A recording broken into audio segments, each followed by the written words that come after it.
Hello, and welcome to Andrew Broussard Watercolors. Today, we're going to do a fast and loose watercolor painting exploring Daniel Smith's Moonglow. In front of me, I have a 8x15 sheet of Stonehenge. It is toned, and I just wet it with water.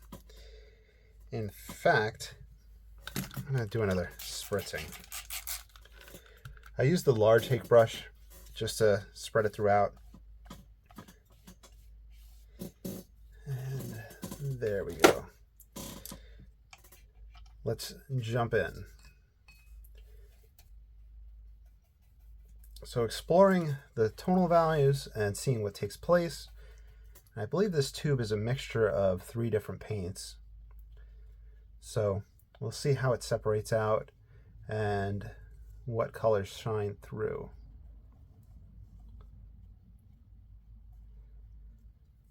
I really want to create an interesting scene. It is kind of stream of consciousness. And we'll see what happens. Now, as always, you are more than welcome to follow along. And you have my permission to sign your own name. And you can sell anything you do when you follow along with one of my videos.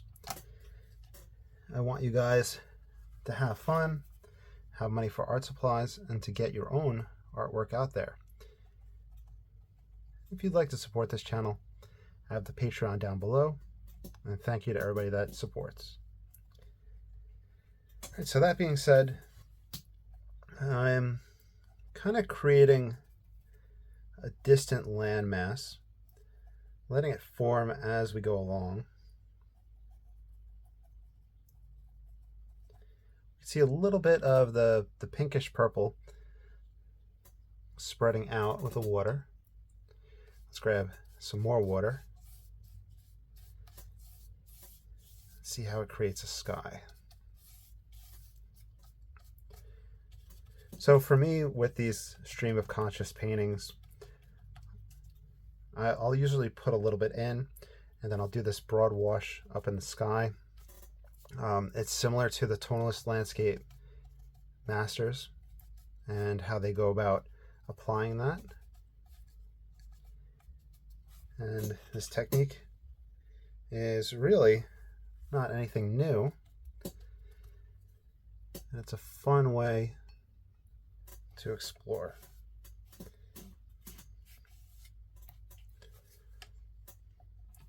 Eventually, I'm going to have to pick up some more Daniel Smith tubes. The reason being is that brand has unique paints on the market, and I want to explore just 2 mixtures of my own. Yesterday was quinacridone gold, which is quin orange with nickel yellow, and that really separates out in a really interesting way.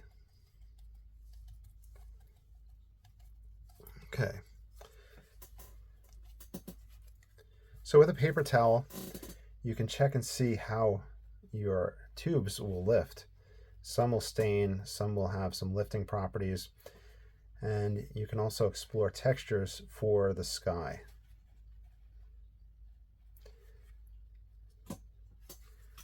There is a little bit of blue pigment that's coming through. Let's see if there is a blue in this. Yeah, ultramarine blue. And there's a pink showing through. So we have a bluish green, we have some pinkish aspects.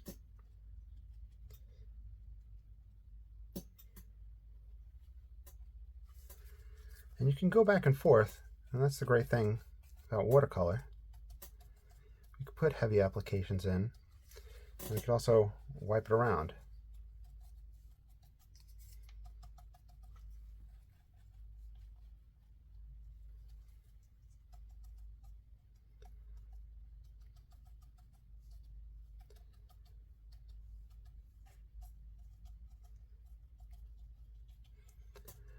I really don't want it too much heavier than the distant landmass.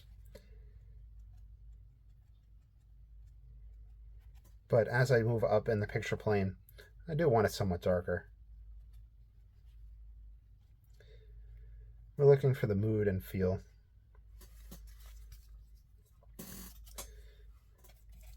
Okay. So throughout these videos, you'll see that I reach for the tube often and refill it. The reason I do that is I don't like wasting paint, and going back and forth isn't too bad for me. It's just with these more expensive tubes, it really helps me watch out for that. Now, we really see a separation here with that blue. Let's see the other two pigments. A red and a Viridian. Okay, so that must be the green that's showing through, as well as some blue aspects. Viridian, I believe, is staining. Ultramarine, I don't think so. The red, I just can't pronounce it.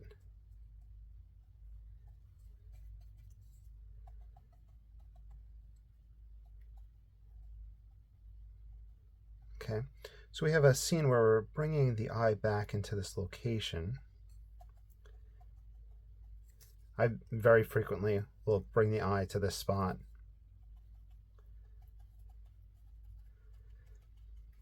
I have started a new sketchbook for exploring different landscapes, and I'm currently on the hunt for books that might have collections of landscape drawings from the old masters. So if you have any suggestions down below, let me know. Okay.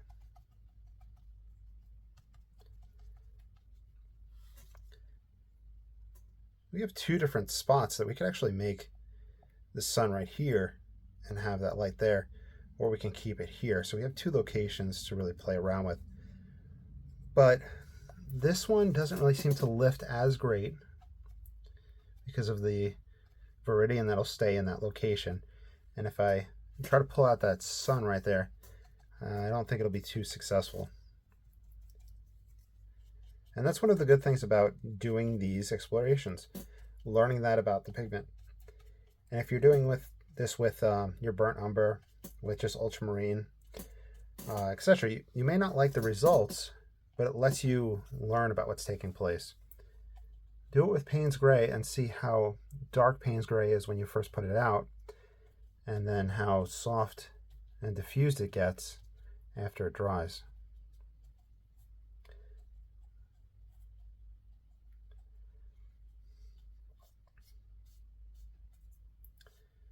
Let's bring this here.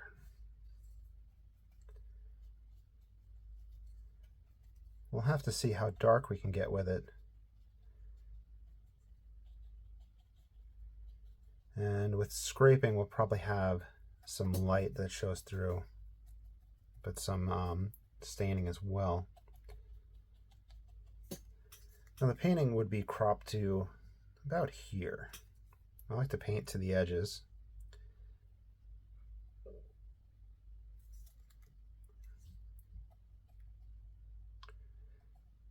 Going softer as we go back into the picture plane. Looking for recession. I think I want to bring this mass out further.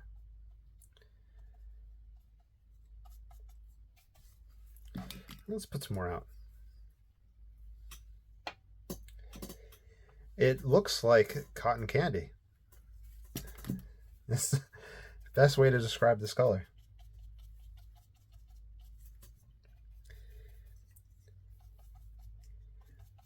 You should be able to mix your own at home. I'm curious if there's any articles or Facebook posts about that. There is some conversation online that I'd read a few years ago where, like a year or two ago, where people weren't sure about the light fastness of this tube. And I think it was the red that was used in question that was the concern. Guys, my cats are going crazy. All right. That lifted pretty well right there. We did have a glob of water that really helped that.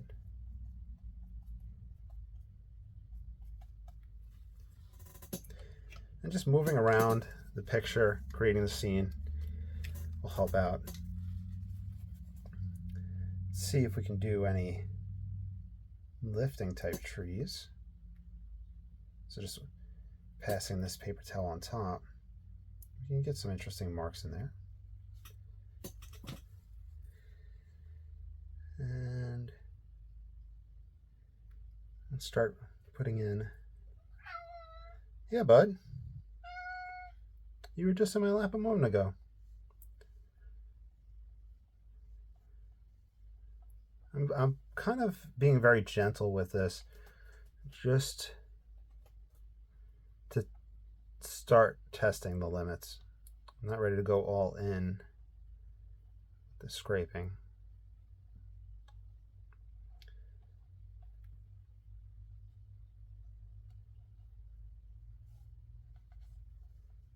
Okay.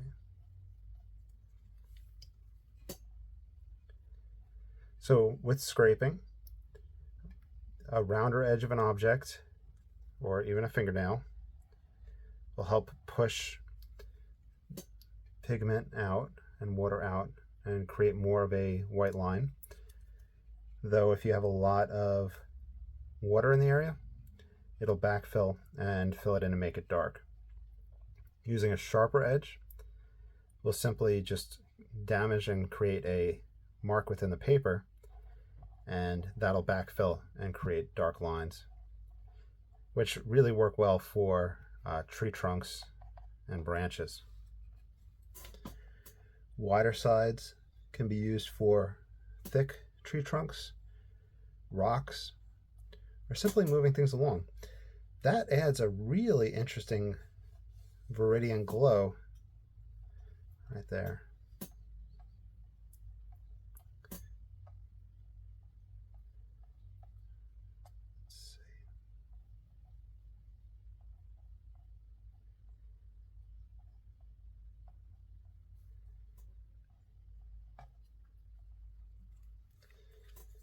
All right, I think I'm going to want a tree in this location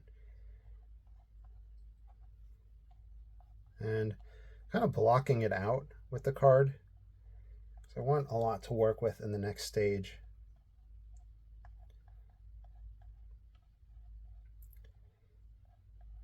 I'm going to bring it off the page. It might be a little too big, but we'll go with the flow. Secondary. This is all preparation for after we do a dry off. I didn't comment too much on the granulation. I'd say it's a little bit there. The ultramarine is granulating, and that being said, if you do a burnt sienna ultramarine combination, you'll see granulation take place there due to the ultramarine. But it's not going crazy. I wonder if that is kind of a statement as to the quantity of ultramarine in the mix.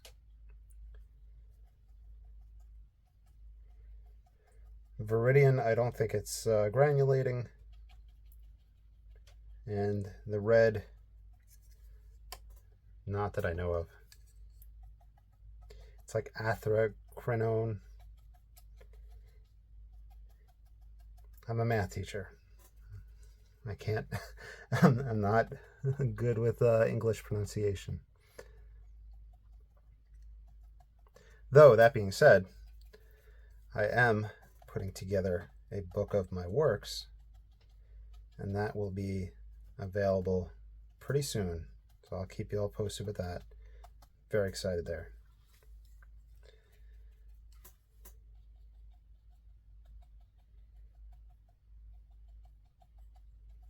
And my friend, who was an English major, is editing it, so.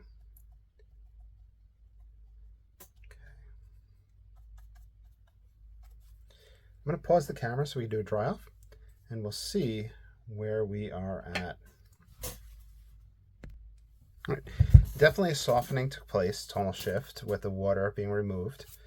It has a very dreamy feeling to it. Not quite sure how you can get a quite moody feel with it, but it is interesting. And this color reminds me of the purple mixed with lemon yellow.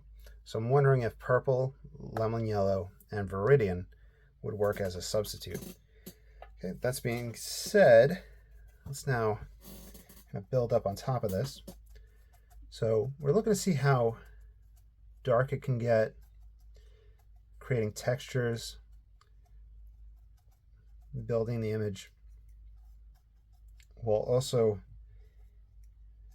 I would say, just battling the concept of Moonglow.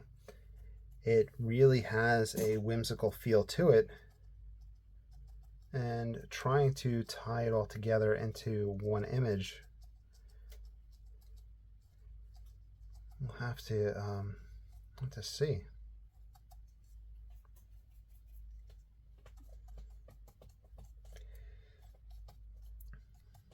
The color is very beautiful.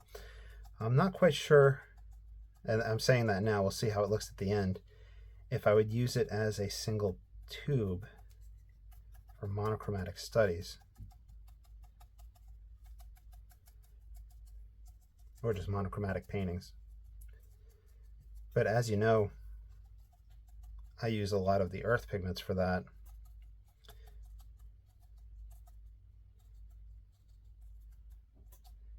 Okay, so we're essentially building up this foreground. I like to paint to the edge just to get the whole scene in place, help me build it up. And putting that in there, I could kind of work backwards and change my tonal values to work with a recession into the painting. This is that landmass that I decided to bring out. And you get to a point where you start having your brushes and your cards in your hand along with a paper towel. It just naturally starts happening over time. So if it's not happening right away for you, that's fine. And you don't have to do that. Just for me, while painting, I want to go back and forth. Build up on top of those scrapes. So a lot of times the scrapes by themselves, for me, just doesn't cut it.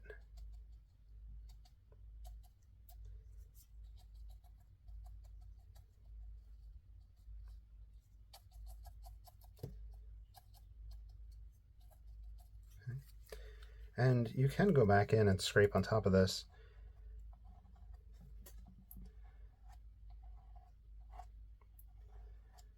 But due to its stainability, we're not getting pure white. Getting some interesting scrapes though. And that helps you move things around. Now, I don't usually do far background stuff in the picture plane, but I've been changing that. And, oh, this brush was not clean. Let's see, 1 second.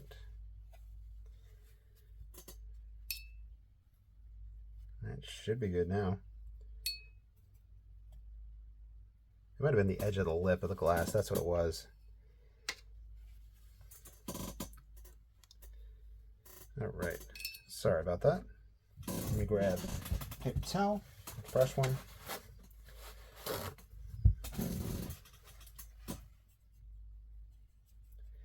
Oh, here's an interesting thing.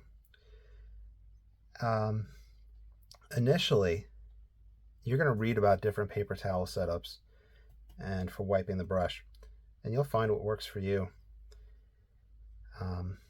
With that being said, I know that I had spent time reading about that, setting it up, etc. So one thing to keep in mind is that just paint and it'll kind of organically start happening. So just be aware of that. Do more painting than researching. If you want to watch YouTube videos and get books and follow along, those are always great. A lot of people take that path. I've taken that path. But at the end of the day, sitting down, painting, and pushing around, there's no substitute for that.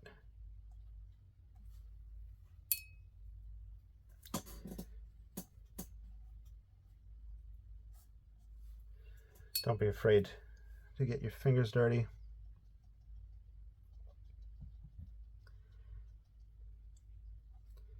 I remember watching a video years ago.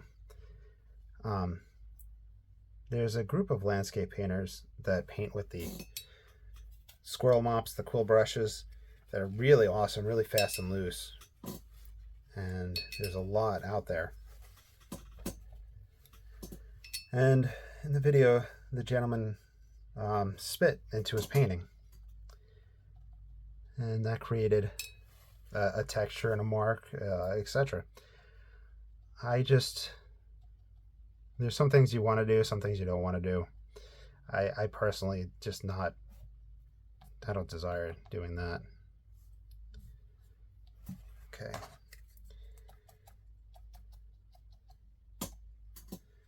Let's move away from this whole side for a bit. Let's play around with this tree. Now, I've been switching to a different hake brush for some of this in painting in general. Since my paintbrush is so old and worn, I can't get a nice sharp edge on it. And I'm looking to use a fresher hake brush to get that sharp edge, as well as wear the hake brush down over time so that if I ever have to retire this one, I'll have another one waiting in the wing. And lately I've been doing the side brush approach like this to create those textures. You'll see how the fresher hake brush will stipple differently. But this guy has to be going on 6 years old now. Watched a really great YouTube video by Mark K, a art professor and illustrator. If you haven't subscribed to him, check it out. If you just do art Mark K, it'll show up. It might be Campo Ski. I'm just not good with the pronunciation. Sorry. But anyway, so in his YouTube video, he talked about drawing trees and gave really great information for it. It was a drawing of trees in fountain pens.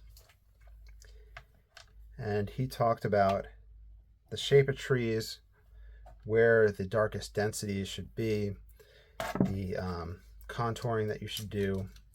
I highly check it out. I highly recommend checking it out. And also in that video, he said that he was looking into maybe doing online seminars. 3-hour ones is what he was saying in the video. And he would give a lot of information and help with drawing. So I really recommend checking him out.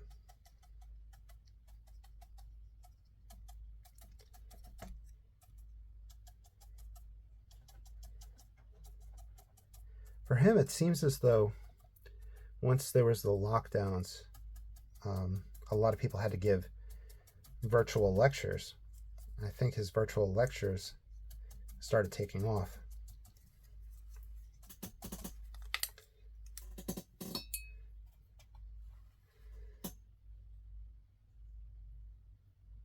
And his art history knowledge is fantastic. I can't tell you how many times I've watched this video on Trois Crayon. Okay, I'm using the #1 rigger. This is probably turning out to be a longer video. I know it's quite chatty, but I'm enjoying it. And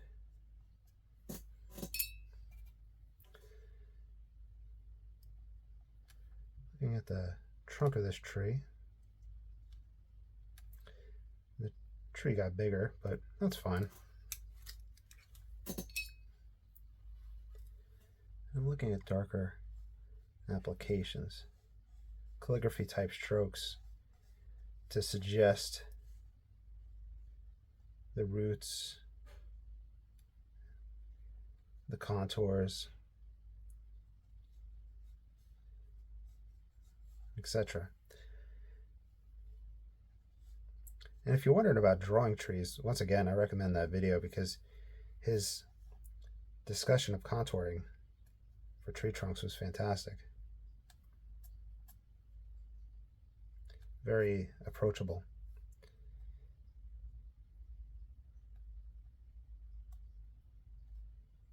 Okay.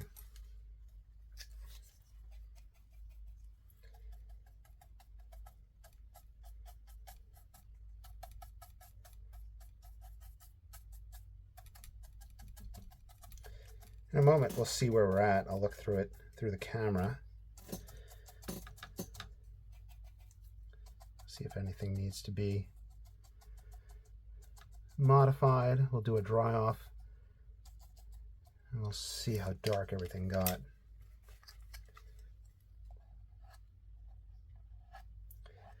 This is a good concept, a good explanation of people who will be against using black in watercolor painting, because you can get your darks from mixtures of colors.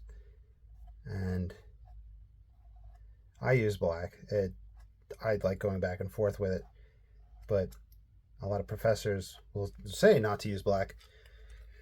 And essentially they just want painters to explore, see the tube combinations, and see what's going on.